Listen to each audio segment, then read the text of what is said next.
Hello everyone. So today's topic we have to study is dielectric constant of a dielectric. It is a very important topic. It has so many applications in so many numericals, so many problems. तो dielectric constant को समझने से पहले हम बात करते हैं पहले डाइलेक्ट्रिक की. डाइलेक्ट्रिक क्या होता है? देखिए, it is an insulating medium which transmits the electric force or electric effect without itself conducting the electricity. खुद ये इलेक्ट्रिसिटी को कंडक्ट नहीं करता है. क्यों नहीं करता? बिकॉज डाइलेक्ट्रिक बेसिकली एक इंसुलेटर ही होता है. ये एक इंसुलेटिंग मीडियम होता है. इलेक्ट्रिसिटी कंडक्ट नहीं करता बट इलेक्ट्रिक इफेक्ट को या इलेक्ट्रिक फील्ड को या इलेक्ट्रिक फोर्स को ट्रांसमिट कर देता है. एग्जाम्पल क्या है इसका? Pure water, air. Pure water is an example of dielectric. Similarly air is also example. तो ये जो डाइलेक्ट्रिक है इसका डाइलेक्ट्रिक कांस्टेंट क्या है, इसके ऊपर हम बात कर रहे हैं. देखिए, इसको समझने से पहले हम थोड़ा सा डिस्कस करते हैं कुछ जनरल बातों को. मान लीजिए ये दो चार्जेस हैं, Q1 और Q2. ये जो दो चार्जेस हैं they are separated by some distance and suppose they are placed in vacuum. इनके बीच में जो मीडियम है वो वैक्यूम है. तो जब इनके बीच में मीडियम वैक्यूम है तो ये एक दूसरे के ऊपर फोर्स लगाएंगे और उस फोर्स की वैल्यू कितनी होगी हम जानते हैं. उस फोर्स की वैल्यू होगी F equal to 1/4 pi epsilon Q1 Q2 by R square. ये कूलम्स फोर्स हमने पढ़ा हुआ है. ये वैल्यू होती है कूलम्स फोर्स की. कब है ये वैल्यू? जब इनके बीच में जो सेपरेटिंग मीडियम है वो वैक्यूम है.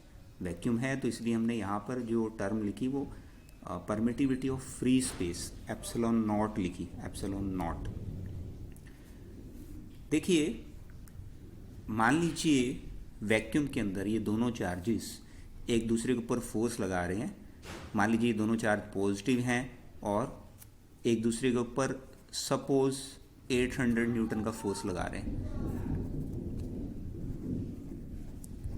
ये चार्ज इसके ऊपर 800 न्यूटन फोर्स लगा रहा है, इसी तरह से ये वाला चार्ज भी इसके ऊपर 800 न्यूटन फोर्स लगा रहा है.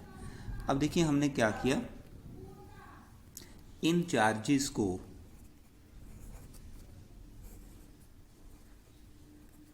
एक और मीडियम में रख दिया.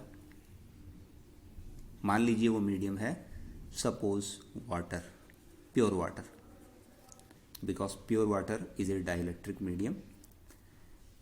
वाटर के अंदर रखने पर हमने ऑब्जर्व किया कि यही चार्जेस अब एक दूसरे के ऊपर कितना फोर्स लगा रहे हैं? केवल 10 न्यूटन.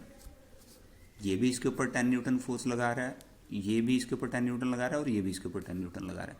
तो हमने ये देखा कि ये जो फोर्स है, जब मैंने इसको इस वाटर मीडियम में रखा, इसको हम FM से लिखते हैं, तो ये फोर्स कितना है?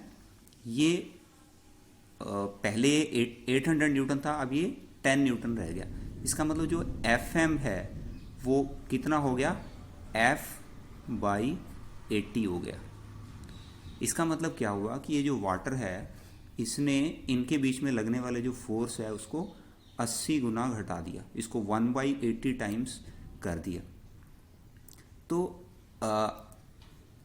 इसी टर्म में देखते हैं. देखिए, ये जो F की वैल्यू है इसको हम यहाँ रखते हैं. इसको हमने रखा 1, पहले 1/80 को मैंने इधर लिख दिया. अब F की वैल्यू हम लिख देते हैं 1/4 pi epsilon Q1 Q2 by R square. Okay. तो अब ये जो चीज़ है, जो ये चीज़ है, ये जो चीज़ है ये हमारी F थी. ओके. तो अब जो मीडियम के अंदर, वाटर मीडियम है, उसके अंदर जो फोर्स है वो 1/80 टाइम्स ये हो गया. इसका मतलब मैं अगर लिखना चाहूँ तो ऐसे लिख सकता हूँ 80 is equal to F by F M. ये क्या आ गई? Ratio of force between the charges in vacuum to the force between the same two charges placed at same distance in the medium. कौन सा मीडियम है यहाँ पर? Water.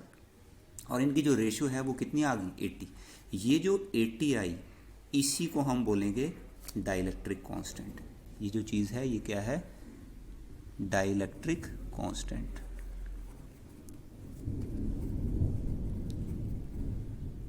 किसका डाइलेक्ट्रिक कांस्टेंट है? Of water. तो इसका मतलब एक सीधी सीधी डेफिनेशन डाइलेक्ट्रिक कांस्टेंट की हमें पता चल गई। क्या है? It is the dielectric constant of a medium is the ratio of force between the two charges placed in vacuum to the force between the same two charges placed in medium. F by F M. F था force in vacuum और F M है force between the same two charges placed at same distance in the insulating medium, जिसको हमने dielectric का। तो इन दोनों की जो रेशियो है यही हमारा डाइलेक्ट्रिक कांस्टेंट है उस मीडियम का। और यहाँ पर जो मीडियम हमने चूज किया वो कौन सा है? वाटर। ओके, तो इसको हम थोड़ा सा और आगे देखते हैं।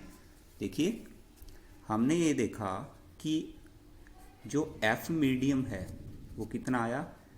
वो आया 1/80 1/4 epsilon Q1 Q2 by R square. अब ये जो 80 है, इसको क्योंकि ये डाइलेक्ट्रिक कांस्टेंट की वैल्यू है वाटर की, इसको 80 ना लिख के इसके लिए हम जनरल सिंबल लिख देते हैं, और वो जनरल सिंबल है K। तो एफ एम क्या हो गया? 1/K into F. इसका मतलब K क्या हो गया? F by F M. देखिए, ये होता है हमारा डाइलेक्ट्रिक कांस्टेंट। क्या होता है dielectric constant? It is the ratio of force between the two charges placed in vacuum to the force between the same two charges placed at same distance in the insulating medium और dielectric medium. अब देखिए, ये तो हमने dielectric constant को define किया। अब अगर हम फिजिकल सिग्निफिकेंस की बात करें तो डाइलेक्ट्रिक कांस्टेंट का फिजिकल सिग्निफिकेंस क्या बना? इसका मतलब देखिए, एफ एम क्या हो गया? एफ बाई के। तो अगर हम physical significance of dielectric constant की बात करें तो डाइलेक्ट्रिक कांस्टेंट क्या होता है? ये एक ऐसा कांस्टेंट है किसी मीडियम का जो कि हमें ये बताता है कि उस मीडियम में जो इलेक्ट्रोस्टैटिक फोर्स है वो कितने गुना घट गया। ओके, तो हम थोड़ा सा डेफिनेशन की बात कर लेते हैं। Dielectric constant of a dielectric क्या है?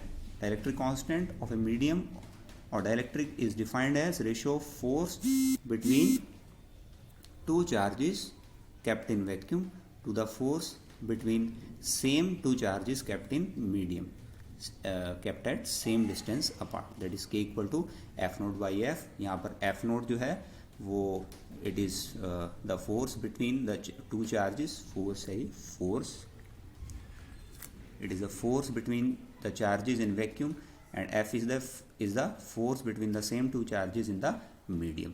okay, अब हम इसकी वैल्यू की बात करते हैं। देखिए, जो k की वैल्यू है वो सबसे कम होती है वैक्यूम के लिए। वैक्यूम के लिए k की वैल्यू कितनी होती है? 1। और सबसे ज़्यादा वैल्यू किसके लिए होती है? मेटल्स के लिए। मेटल्स के लिए वैल्यू कितनी होती है? इन्फिनिटी। मेटल के लिए हमने लिखा हुआ है k की वैल्यू इन्फिनिटी, वैक्यूम के लिए 1, और अदर ये जो डाइलेक्ट्रिक मीडियम है इनके लिए k की वैल्यू, जैसे एयर के लिए 1.00059, वाटर के लिए अभी हमने देखा ये प्योर वाटर के 80, और पेपर के लिए होती है 3.6।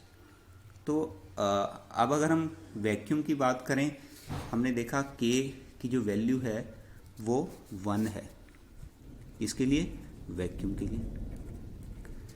तो इसका मतलब अगर मैं वैक्यूम के अंदर बात करूँगा तो के क्योंकि 1 है, इसका मतलब F बाई एफ एम, इसकी वैल्यू 1 आती है।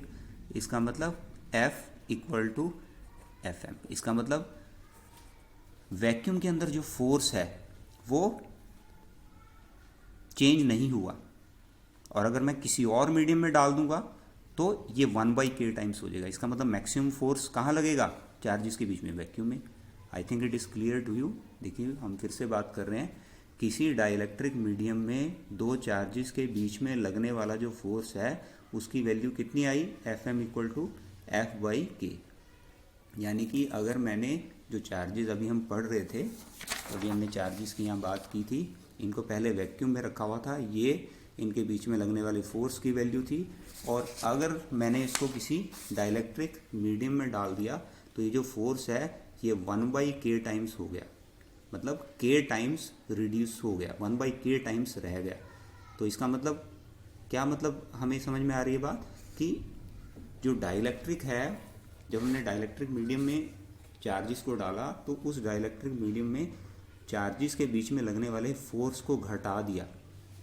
ओके, तो लेकिन वैक्यूम में जब हमने डाला तो k की वैल्यू 1 है, इसका मतलब फोर्स सेम आया। इसका मतलब जो कोई भी डाइलेक्ट्रिक मीडियम है अदर देन वैक्यूम, उसके अंदर फोर्स कम लगेगा और वैक्यूम में फोर्स की वैल्यू सबसे ज़्यादा होगी। तो इसका मतलब डाइलेक्ट्रिक कांस्टेंट क्या हम इसको समझ रहे हैं, इसको हम अगर फिजिकली समझें तो क्या है, ये बेसिकली चार्जेस के बीच में किसी मीडियम का डाइलेक्ट्रिक कांस्टेंट जितना ज़्यादा होगा उतना ही उस मीडियम में रखने पर जो इलेक्ट्रिक फोर्स है, इलेक्ट्रोस्टैटिक फोर्स है चार्जेस के बीच में, वो उतना ही घट जाएगा। एक तरह से हम ये कह सकते हैं कि इलेक्ट्रोस्टैटिक फोर्स को घटाता है, कूलम्स फोर्स को घटाने का काम करता है। कूलम्स फोर्स इलेक्ट्रोस्टैटिक फोर्स या इलेक्ट्रिक फील्ड का दुश्मन है, एनिमी है, उसको घटाता है। अब देखिए इसी से रिलेटेड हम एक टर्म जिसको हम पहले भी पढ़ चुके हैं, परमिटिविटी, इसको हम समझ रहे हैं। परमिटिविटी ये क्या चीज़ होती है? देखिए Fm अभी हमने पढ़ा, ये कितना आया था? 1/k into 1/4 epsilon Q1 Q2 by r²। इसको मैं कैसे लिख सकता हूँ? 1/4 k epsilon Q1 Q2 by r²। अब जो ये चीज़ है, ये जो चीज़ है, इसको हम बोल देते हैं epsilon, permittivity of the medium. देखिए एप्सिलॉन नॉट क्या था? एप्सिलॉन नॉट था permittivity of vacuum, permittivity of free space. इसको जब मैंने k से मल्टीप्लाई किया था, k क्या था? अभी हम पढ़ रहे हैं, काफ़ी देर से इसी के ऊपर चर्चा चल रही है। k क्या है? Dielectric constant of the dielectric medium. Medium में जब हमने डाला तो फोर्स कितना रह गया था? 1/k टाइम्स था force in vacuum. k is the dielectric constant of the medium. तो k को जब मैंने एप्सिलॉन से मल्टीप्लाई किया, ये जो टर्म है इसको हम बोलते हैं परमिटिविटी। यानी कि अब जो फोर्स है उन्हीं चार्जेस के बीच में वो कितना हो गया? 1/4 epsilon Q1 Q2 by r²। तो इसका मतलब हमें एक डेफिनेशन और मिल रही है डाइलेक्ट्रिक कांस्टेंट की। देखिए k into epsilon not is equal to epsilon है, तो इसका मतलब k into epsilon not equal to epsilon है। तो इसका मतलब मैं क्या लिख सकता हूँ? k को डाइलेक्ट्रिक कांस्टेंट की अनदर वैल्यू मुझे क्या मिल गई? Epsilon by epsilon not. ये अनदर वैल्यू है किसकी? डाइलेक्ट्रिक कांस्टेंट की। तो क्या अनदर डेफिनेशन अगर मैं लिखना चाहूँ तो कैसे लिख सकता हूँ डाइलेक्ट्रिक कांस्टेंट की? It is the ratio of absolute permittivity of that dielectric medium to the absolute permittivity of vacuum। इन दोनों की जो रेशियो है इसको भी हम डाइलेक्ट्रिक कांस्टेंट कह सकते हैं। और इसका एक नाम और होता है, इसको हम रिलेटिव परमिटिविटी भी बोल देते हैं, epsilon r relative permittivity of a dielectric medium, या जिसको हम डाइलेक्ट्रिक कांस्टेंट बोलते हैं किसी डाइलेक्ट्रिक मीडियम का। ये क्या होता है? It is the ratio of absolute permittivity of the medium to the absolute permittivity of free space। अब देखिए यहाँ से, जैसे अभी हमने देखा कि एप्सिलॉन की वैल्यू क्या है? k into epsilon not. मान लीजिए कोई आपसे ये कहता है कि देखिए वाटर की एब्सोल्यूट परमिटिविटी कैलकुलेट कीजिए। अब देखिए, मुझे अगर वाटर की एब्सोल्यूट परमिटिविटी बतानी तो मुझे दो चीज़ें चाहिए। एक तो मुझे वाटर का डाइलेक्ट्रिक कांस्टेंट चाहिए और एक मुझे absolute permittivity of free space चाहिए। अगर ये मुझे दोनों चीज़ें मिल जाएं तो I can find out the value of absolute permittivity of the water. जैसे हम जानते हैं कि वाटर का डाइलेक्ट्रिक कांस्टेंट कितना होता है 80, और अगर मैं इसको मल्टीप्लाई करता हूँ 8.85 इंटू 10⁻⁻12, ये किसकी वैल्यू होती है? परमिटिविटी ऑफ वैक्यूम की वैल्यू होती है। इन दोनों को मल्टीप्लाई करेंगे तो मुझे क्या मिल जाएगा? परमिटिविटी की वैल्यू मिल जाएगी। ओके, तो अगर मैं फिजिकल सिग्निफिकेंस की बात करूं डाइलेक्ट्रिक कांस्टेंट की, तो ये जैसे हम पहले भी बात कर चुके हैं, ये क्या करता है डाइलेक्ट्रिक कांस्टेंट? फोर्स को घटा देता है। जैसे अभी हम पहले भी काफ़ी बात इसके ऊपर बात कर चुके हैं। देखिए, डाइलेक्ट्रिक कांस्टेंट बेसिकली क्या करता है कि किसी मीडियम के अंदर किसी डाइलेक्ट्रिक मीडियम में जब मैं चार्जेस को डालता हूं तो उस मीडियम के अंदर फोर्स की वैल्यू, दो चार्जेस के बीच में जो फोर्स लग रहा था वो घट गई। कितनी घट गई? 1/k टाइम्स हो गई। इसका मतलब किसी मीडियम का डाइलेक्ट्रिक कांस्टेंट जितना ज़्यादा होगा उतना ही उन चार्जेस के बीच में लगने वाला इलेक्ट्रोस्टैटिक फोर्स उतना ही घटता चला जाएगा। और मेटल के लिए k की वैल्यू क्योंकि इन्फिनिटी होती है, किसके लिए? मेटल के लिए। तो इसका मतलब Fm, अगर मेटल के अंदर मैं बात करूं तो F/∞, ये कितना हो जाएगा? 0 हो जाएगा। तो बिल्कुल इसी तरह से ही हमारी एब्सोल्यूट परमिटिविटी का भी हम फिजिकल सिग्निफिकेंस देख सकते हैं, क्योंकि आप देख रहे हैं कि ये वैल्यू आई है किसकी? Force between the two charges placed in vacuum. मैंने दो चार्जेस को अगर किसी मीडियम में डाला, डाइलेक्ट्रिक मीडियम में डाला, तो उसकी वैल्यू इतनी आई। देखिए, फिर से देखिए, जब मैंने चार्जेस को डाइलेक्ट्रिक मीडियम में नहीं रखा था, वैक्यूम में रखा था, तो फोर्स की वैल्यू इतनी आई थी। ये फोर्स की वैल्यू थी वैक्यूम के अंदर। लेकिन जब मैं मीडियम में डालूंगा तो Fm कितना आ गया? 1/4 pi epsilon Q1 Q2 by r²। तो हम देख रहे हैं एप्सिलॉन टर्म जो है वो डिनोमिनेटर में आ रही है। तो इसका मतलब किसी मीडियम की परमिटिविटी जितनी ज़्यादा बढ़ती जाएगी उतना ही उस मीडियम में चार्जेस को रखने पे जो इलेक्ट्रोस्टैटिक फोर्स है वो उतना ही घटता जाएगा। ओके, तो I think it is clear. This is physical significance of permittivity. Physical significance of permittivity और dielectric constant is same, that more is the value of dielectric constant or permittivity of a medium, less is the amount of force acting between the same two charges placed at same distance in that medium. Okay, तो इसी को हमने written form में, ये अभी मैं इसके notes भी आपको सेंड करूँगा। तो ये डाइलेक्ट्रिक कांस्टेंट की डेफिनेशन है, ratio of force in vacuum to the force in medium. Okay, and इसकी अनदर डेफिनेशन ये है, ratio of absolute permittivity of that medium to the absolute permittivity of free space. Physical significance मैंने आपको ये बता ही दिया है, ये वही चीज़ उसके अंदर लिखी हुई है, इसे आप देख सकते हैं। और एक चीज़ और ध्यान रखिएगा कि जो डाइलेक्ट्रिक कांस्टेंट है that is a dimensionless quantity. इसकी कोई भी यूनिट या कोई भी डायमेंशन नहीं होता। कारण क्या है कि ये सेम फिजिकल क्वांटिटीज की रेशियो है, F0/F। के की जो वैल्यू है वो क्या है? F0/F या एप्सिलॉन/एप्सिलॉन। ऊपर भी एप्सिलॉन, नीचे भी एप्सिलॉन। सिमिलरली यहाँ पर हम देख रहे हैं कि ऊपर भी फोर्स है, नीचे भी फोर्स है, तो इसलिए इट इज़ यूनिटलेस और डायमेंशनलेस। Thank you.